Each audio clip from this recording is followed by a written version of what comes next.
अगले महीने से बाबा अमरनाथ की यात्रा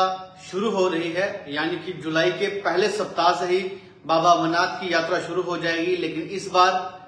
चॉपर के जरिए भोले बाबा के भक्त जो हैं वो गुफा तक नहीं पहुंच पाएंगे, क्योंकि सरकार के आदेश हैं कि इस बार चॉपर सर्विस जो है वो दोनों रूट, यानी कि जो दो रास्ते हैं, एक रास्ता पहलगाम से और दूसरा बालटाल से, दोनों रास्तों पर इस बार जो चॉपर की व्यवस्था है वो नहीं रहेगी। हालांकि आपको बता दें कि कल भी आपने देखा होगा कि जिस तरह से उपराज्यपाल श्री मनोज सिन्हा जी द्वारा एक ऑर्डर जारी किया गया था नो फ्लाई जोन, लेकिन उसमें भी बहुत सारी जो है आपने चीजें देखी कि उसमें किसी भी तरह के ड्रोन जो है वो नहीं उड़ाए जा सकते। हालांकि आपको बता दें कि इमरजेंसी के लिए अगर इमरजेंसी बनती है या फिर कोई यात्री बीमार होता है तो उसके लिए चॉपर सर्विस जो है वो आर्मी द्वारा, जो सूत्रों के हवाले से हमें खबर मिल रही है, इमरजेंसी के लिए चॉपर सर्विस रहेगी। लेकिन इस बार जो भी श्रद्धालु, जो भी भोले बाबा के भक्त देश के अलग अलग राज्य से बाबा अमरनाथ की यात्रा के लिए पहुंचेंगे, बाबा बर्फानी के दर्शनों के लिए पहुंचेंगे, इस बार हेलीकॉप्टर जो सर्विस है जो पहलगाम और बालटाल से चलती थी वो फिलहाल नहीं चलेगी, क्योंकि आदेश जो है वो दिए गए हैं श्राइन बोर्ड द्वारा। वहीं यात्रा जो है आप घोड़े की मदद से, पिट्ठू पालकी की मदद से आप यात्रा जो है वो कर सकते हैं। हालांकि आपको बता दें कि बाबा अमरनाथ की यात्रा शुरू होने के लिए अभी काफी दिन बचे हुए हैं, लेकिन कल भी जो एक मीटिंग है उस मीटिंग में भी ये फैसले लिए गए हैं कि बाबा अमरनाथ की यात्रा के लिए इस बार 2025 में जो हेलीकॉप्टर सर्विस है वो बंद रहेगी। हालांकि आपको बता दें कि बालटाल से जो रास्ता है वहां से घोड़े की मदद से आप जा सकते हैं। अगर पहलगाम से आप जाना चाहें तो वहां से भी आप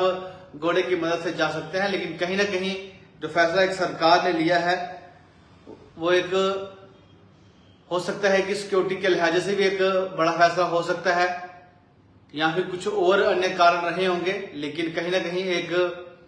जो खबर इस समय बाबा अमरनाथ की यात्रा को लेकर जुड़ी हुई बड़ी खबर आ रही है, इस बार जो चॉपर सर्विस है, क्योंकि अमरनाथ की जो यात्रा है वो श्रद्धालु, वो भक्त भली भांति जानते होंगे जो हर वर्ष बाबा अमरनाथ की यात्रा के लिए आते हैं कि बाबा बर्फानी की गुफा तक पहुंचने के लिए दो मार्ग हैं। एक पहलगाम, जो कि अनंतनाग से पहलगाम की तरफ हम जब जाते हैं तो वहां से एक रास्ता है। हालांकि वो रूट काफी लंबा है, लेकिन अगर देखा जाए तो काफी तादाद में जो श्रद्धालु हैं वो पहलगाम रास्ते से जाते हैं, और दूसरा रास्ता जो है वो बालटाल से है। बालटाल से जाने की जो संख्या है श्रद्धालुओं की वो हर वर्ष कम रहती है, लेकिन वापसी का जो मार्ग है वो ज्यादातर श्रद्धालु जो है, मैक्सिमम श्रद्धालु जो है वो बालटाल से वापस आते हैं, और जाने का जो रास्ता श्रद्धालुओं का रहता है वो पहलगाम की ओर से श्रद्धालु जो है बाबा अमरनाथ की यात्रा के लिए पहुंचते हैं। लेकिन कहीं ना कहीं वापसी का जो मार्ग है वो बालटाल से रहता है। लेकिन इस बार की जो यात्रा है वो दोनों मार्गों से पैदल ही आपको करनी पड़ेगी। जिस तरह से मैंने आपसे कहा कि घोड़े पिट्ठू वाले जो है वो आपको वहां पर मिल जाएंगे, लेकिन चॉपर सर्विस जो है फिलहाल अभी तक के जो आदेश दिए गए हैं, जो ऑर्डर है, जो खबर हमारे पास पहुंची हुई है, चॉपर सर्विस जो है वो बाबा अमरनाथ की यात्रा के लिए नहीं रहेगी। लेकिन फिलहाल जो एक बड़ी मीटिंग हुई है उस पूरी मीटिंग की जो डिटेल है वो हमने अपनी वेबसाइट www.thepublish.in पर पूरा अपडेट किया हुआ है। वहां पर आप बाबा अमरनाथ की यात्रा से जुड़ी हुई जो कल एक बड़ी बैठक हुई है उसमें आप पूरी डिटेल जो है वो देख सकते हैं। फिलहाल एक बार फिर से आपको बता दें कि बाबा अमरनाथ यात्रा 2025 जो अगले महीने के पहले सप्ताह में ही शुरू हो जाएगी, उसके लिए इस बार जो चॉपर सर्विस है वो उपलब्ध नहीं रहेगी। फिलहाल आपको बता दें कि देश के अलग अलग राज्य से साधु संत जो है वो भगवती नगर जो बेस कैंप है बाबा अमरनाथ की यात्रा का, वहां पर साधु संत जो है वो बड़ी तादाद में पहुंचना जो है वो शुरू हो चुके हैं। फिलहाल इसी अपडेट के साथ इजाजत, आप जुड़े हैं पब्लिश के साथ। नमस्कार।